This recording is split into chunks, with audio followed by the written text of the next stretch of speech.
Guys, yung motor ko guys nakaparada. Binangga ng sidecar. Natapon pa yung delivery ko. Ayun o.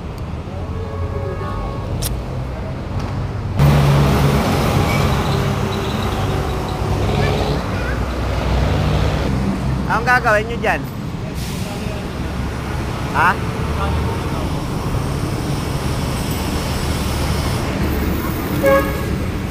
Tapos yung motor ko pa oh. Gas-gas na.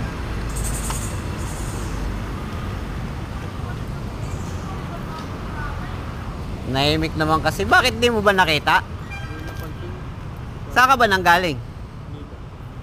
Eh, laki-laki ng motor ko, di mo nakita. Eh, paano to ngayon? Na-damage pa yung motor ko, magbabayad pa ako nito sa customer. I-deliver ko pa to eh.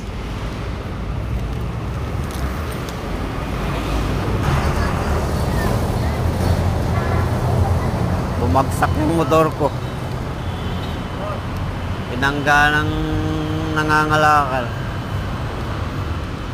Ayun oh. Deliver ko yan. 110. 110. Ay, pera ba kayo dyan? Kasi magbabayad ako nito eh oh. Papagalitan ako ng customer nito. Guys, nagka-problema tayo dito sa deliver. Binangga ng nangangalakal yung motor ko, naka-standby dyan. Binangga, bumagsak dito yung motor dyan.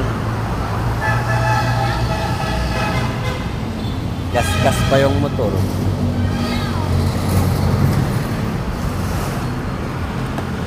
Kano to? 110. Sensya na, kailangan kong singilin to sa inyo kasi i-deliver ko pa sa customer yan eh. Tapos yung motor ko pa nga, damage na nga oh.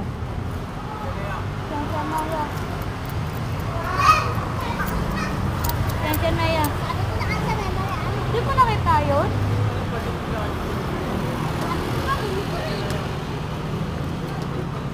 Dito may motor. Nakaano yan no.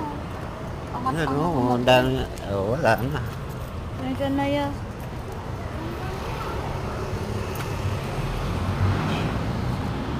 So yun guys, babalik tayo sa store, bibili tayo ng ano. Bibili ako niyan ulit. Ay, sorry.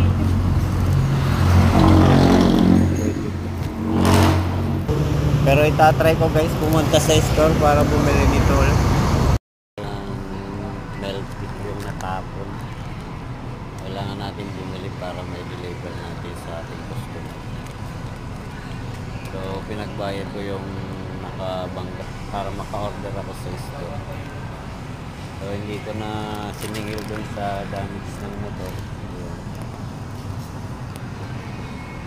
Dito na lang sa order ng customer ko kasi ako mapapagalitan kasi nito. So yun lang guys yung nangyari kanina. Dito tayo sa drop off guys sa customer natin kaganina. So andito tayo sa lobby. Naghihintay. Ma'am Raya po. Pangalan ma'am? Kaya pa. Pasensya na po ma'am.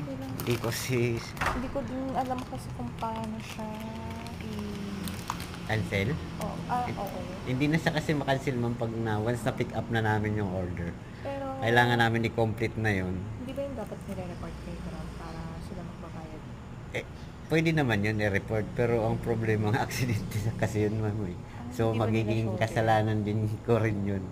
So labas na yung nakadamage sa amin. So, kaya tinawagan ko kayo pero nagpunta ako sa store nakiusap na ano. Kasi minsan kasi doon sa store is yung mga rider kasi hindi po pwedeng mag-walk in. So,